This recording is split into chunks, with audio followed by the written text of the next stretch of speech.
Hello friends, welcome back to our channel Neuron, which means watch and learn. And today I'm going to share with you the daily coding challenge 6.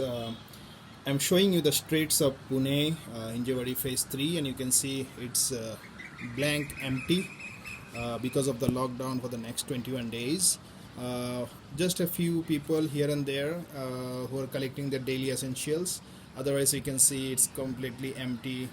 Very few vehicles. Otherwise, these streets are always completely filled with people coming to office, going back home, and so on. Just a few people, one or two, and there is the office, TCS office right there. All right. So before I move on, the daily coding challenge 5 solution will be shared on Monday as usual. The problem statements which are submitted on Fridays are solved on Monday. But I'm also uploading 2 more problem statements on Saturday and Sunday, which is daily coding challenge 6 and daily coding challenge 7, so that you get time to practice more questions, and you prepare well for your upcoming interviews and so on. Okay, friends. So here is the daily coding challenge 6, and I'm calling it as a confused sum. So let's see what the problem statement says. And it says, say given you have an array, just to let you know, 70 to 80% companies ask programming questions related to array manipulation. All right, so that's why it's very important that you really try to solve this problem on your own, because it's a very common areas where people will test you. Okay, so given, say you have 10 zeros. Okay, 5 6 7 8 9 10, and just imagine in any programming language, there will be index positions. So I'm just numbering them as 1 2 3 4 5 6 7 8 9 10th position right here. Okay, so your problem statement is, so you will be given 3 parameters. One will be A, the second will be B, and the third one will be, say, M. Okay, and for this A, B, and M, you will be given some numbers. So for example, your A is, say for example, it's 2 and 5, and M is a value, say 6. Okay, or let's keep it a smaller number, say it is 2. Okay, now what are these numbers, and what does this number play a role here? So A is the index position, B is also an index position. Okay, all right, so if A is 2 and the index position is B is 5, that means I'm talking about index position 2 and index position 5.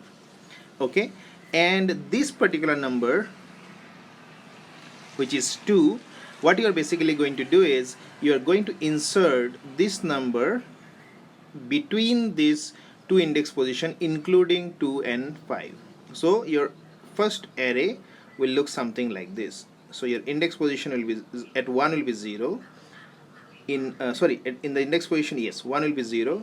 In the second position it will be 2, then 2, then 2, then 2, right? So it's your index position is 1 2 3 4 5, then it is back to 0. Okay, like this. Now this sequence will repeat couple of more times. So let's look into the next one. So now, for example, here A, B, M. So in iteration 1, what the values were 2, 5, and 2. So your array looked something like 0 2 2 2 2, then 0 0 0. So how many zeros are there? 4 5 6 7 8 9 10. Now in the second operation, in the second iteration, say your values of A, B, and M changed to say index position 6 and index position 8, and the number that is given is, say, 3. So what you're going to do, you're going to first identify your index position 6, which is this one, and your index position 8, which is this one. So what you're going to do, you're going to add these numbers. Okay, so 0, 2, 2, 2, 2, then you have 3, 3, 3, then you have 0 and 0. Alright, and say you have, this was iteration 2, say then you have say one more iterations, which is this one, and your array now looks like this: 0, 2, 2, 2, 2, 6, 7, 8, 9, 10, right? And say in your third iteration, I'll write with a different color, so you have A, B and M, and in your third iteration say you got something like say 3, 2, 7, and your value is say 4. So what you're going to do, you're going to identify your third index position, which is this one, fourth, fifth, sixth, seventh, this is your seventh index position. So your array now should look like 0, 2.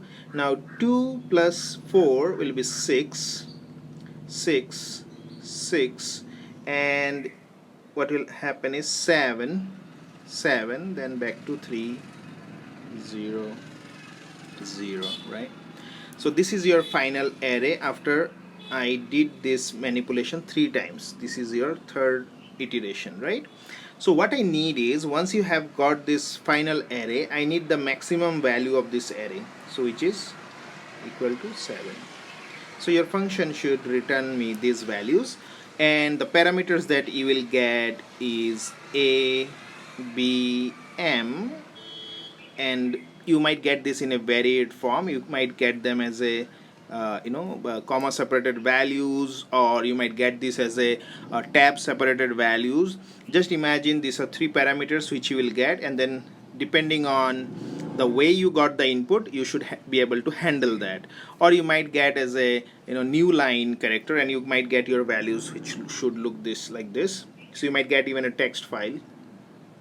So you probably can get something like this: 2, 5, 3, then 3, 7, 2, 1, 8, 5.